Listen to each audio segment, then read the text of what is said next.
Are you looking for a headlamp specifically for work, maybe even for your hard hat? Then look no further than the Fenix WH23R. Welcome back to Shul Lights. This headlamp is so work-oriented, and I kind of admire that. They didn't mince words here. They didn't kind of muck around with features enthusiasts wanted.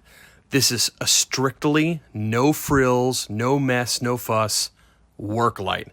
But it does have some good, unique features that are specifically suited to somebody to be on a job site with a hard hat. So let's take a look at the ergonomics of it really quickly, and then we'll take a look at the modes in the operation, and we'll talk about tint, lumens, and the beam shape and all that. First off, it comes with this excellent headband.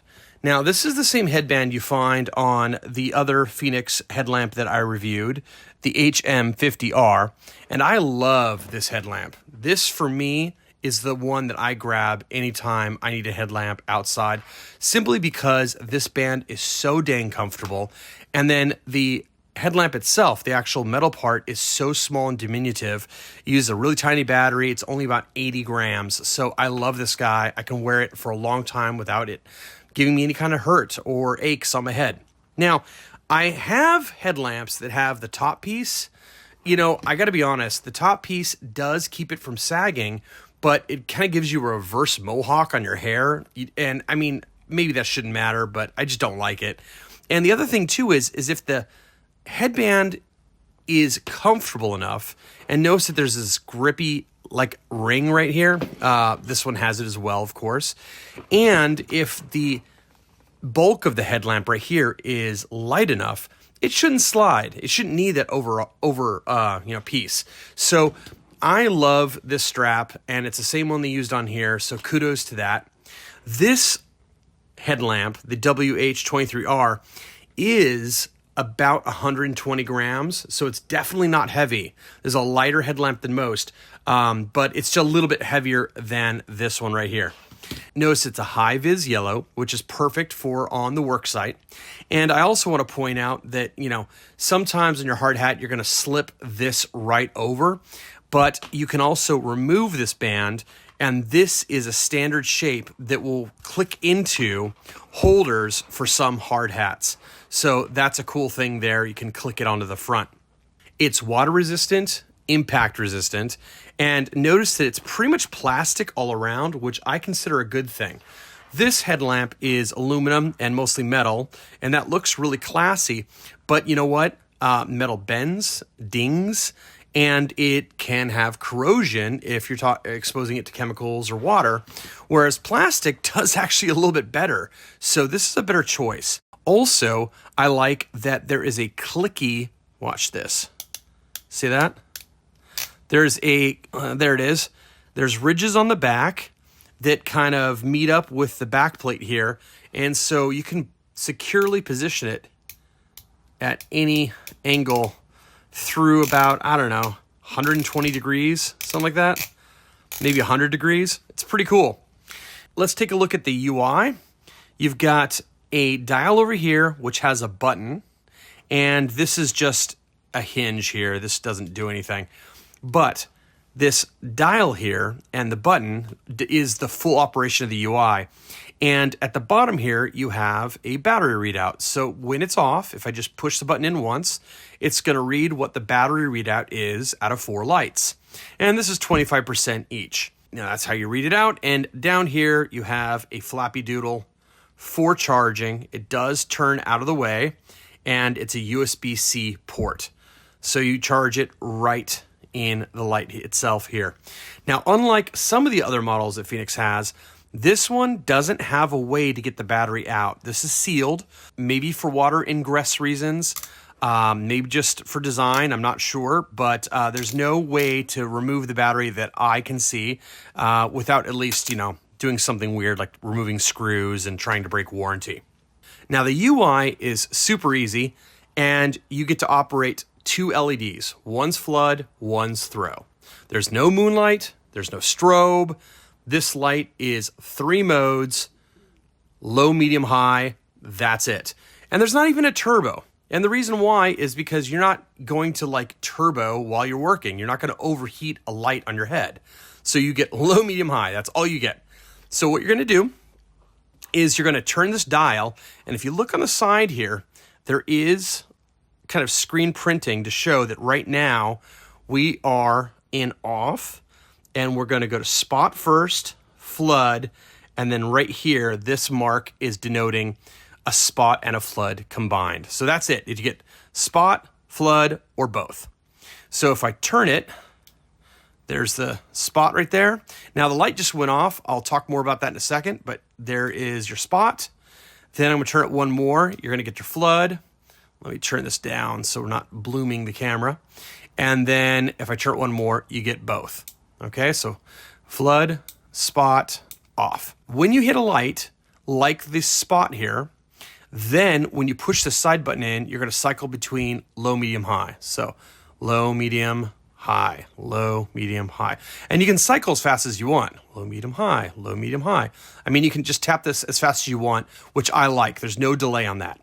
Now let's go ahead and set to low. Now let's click this one so I get to the flood, and I got a low, medium, high, low, medium, high, same thing. Now let's say I put this one on high, and then I rotate to click it back to the spot. Notice the spot is still on low. There is a mode memory for each channel. Love that. Love that. So on the spot, if I want to go to high now, want to go back to flood, I'm also on high. I'll go to low. Oops, I'll past it, go to low. Okay, now I'm going to rotary it to go back to spot. And when I do, notice it's on high again. I'm going to rotary back to flood, and it's on low. So there you go, completely mode memory. Now, if you notice that this light was going on and off, that is the cool feature that they added. Listen, they knew you're going to be using this light with work gloves. So they got a nice rotary control here, and you just mash a button, right? But what if you're working with concrete, or what if you're working with harsh chemicals? You want to touch your light. Well, when your light is on, you wave your hand in front of it, and it turns off. Wave it back, it turns on. How cool is that, right? So let's see that demo again with the light on the mat here. So fun, right? So great. Now, I also want to point out that if that feature is getting in your way, if that feature is problematic, like in certain lighting conditions, like for example, the sun has infrared, it can trigger what's going on here because, oh, I didn't mention it. This is an infrared diode and an infrared sensor, and that's how it's detecting your hand wave as it's bouncing off your hand. So if for some reason you're getting erroneous triggers or it's just not behaving properly, you can defeat it. So that is excellent. And the way you do that is with the light on, you press and hold this trigger on the side here for 1.2 seconds or longer, and it'll flash a couple times to confirm. There you go. And once it flashes, now it's disabled. And to get back out of it, same thing. Press and hold. Flashes a couple times to confirm. Now it's back on.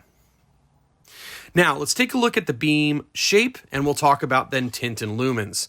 So on spot right now, notice how spotty it really is.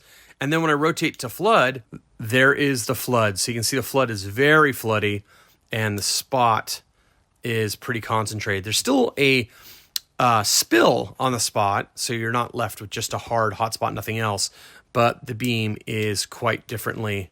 So there's off, there is the spot, and there is the flood, and you can see the difference. All right, now I'm not going to show the lumen testing on screen because it was kind of precarious and there was a lot of modes to go through. But let me tell you this, held steady and low was 25 lumens, medium was 100, and then high was 250 lumens. And that was on each emitter. So it didn't matter whether you had a spot or flood, you got 25, 100, 250. And when you went to the combined emitters, where you got both on at the same time, it was 500, just like you'd expect. I did ANSI tests, and they didn't drop at all. It was just standard 250 the whole way. Again, this is not a showpiece. This is not to wow your friends. This is a work light. So that's actually really nice. And I think the spacing on that 25, 100, and 250 makes a lot of sense. That's exactly what I'd ask for. The only thing that I might ask for is also a moonlight, but I mean, in a work environment, I guess moonlight wouldn't be used a lot. It just seems like an extra thing to click through. Now, on the Sekonic here, I measured it, and both of these emitters appear to be the same exact emitter to me, the only difference being the optic. I see them as SST 20s. I don't know if that's true, but they're definitely luminous made emitters, and they look like SSTs to me, and they're cool. I think they're SST 20s 6500s. I rated them here as 6000K, but I believe that's the 6500Ks from SST, and they're just not being driven as hard as they would be. I think that if we were driven at like 600 to 700 lumens, they would be up around 6500. Now, they were low CRI, meaning, about 80 CRI on the RA, and the R9 was negative. They were cool. They were above BBL. Nothing to love there. Okay, so again, you're not getting this for beautiful light. You're getting this for efficient work light. Let's go outside and see what it looks like. All right, I'm on the side of the house, and I've got the headlamp out in front of me here, and I am on the spot right now on low. I've got the exposure locked, and I'm at 5200 Kelvin, white balance locked. And notice that it's got definitely a hot spot here. And I want to point out that when I rotate, and I'm on low, and when I rotate to flood on low, notice how the sides here get a little bit brighter, a little bit, and then the spot goes away. But I want to point out that you might end up using the spot most of the time, because it's not like the flood is illuminating the sides that much more. Now, I suppose the reason you'd go to the flood instead of the spot is for a more even lighting, okay? Now, if I go to high, so here's medium, and then here's high, you can see that 250 lumens is ample for the kind of distances we're going to be using with a headlamp. Now, let's go back to low, and let's go to the flood. So here is low, so it'd be 25 lumens. Here is the 100, and here's the 250, okay? Let's go to the combined, and that's combined with both on at high. So let's go, and you only get high on the combined. You can't go to low, medium, or high. It's just high only. So go back down, and let's take a look at them again. So low, medium, high on the spot, low, medium, high. Then let's go to the flood, and let's go low, medium, high. And then let's add the spot into the flood. And there you go. All right, here's my conclusion, folks. Fenix makes great headlamps. I love their headlamps. If you're an enthusiast, I don't recommend you get this just to add it to your collection. It's not sexy. It's not, fun. It's utilitarian. It's a work light. But if you need something for work, the combination of features that it has here, the fact that it's a rotary dial, high vis, impact resistant, made of materials that aren't going to rust or corrode, this is a great light for work, and I heartily recommend it. Thanks for watching the video, folks, and I'll see you in the next one.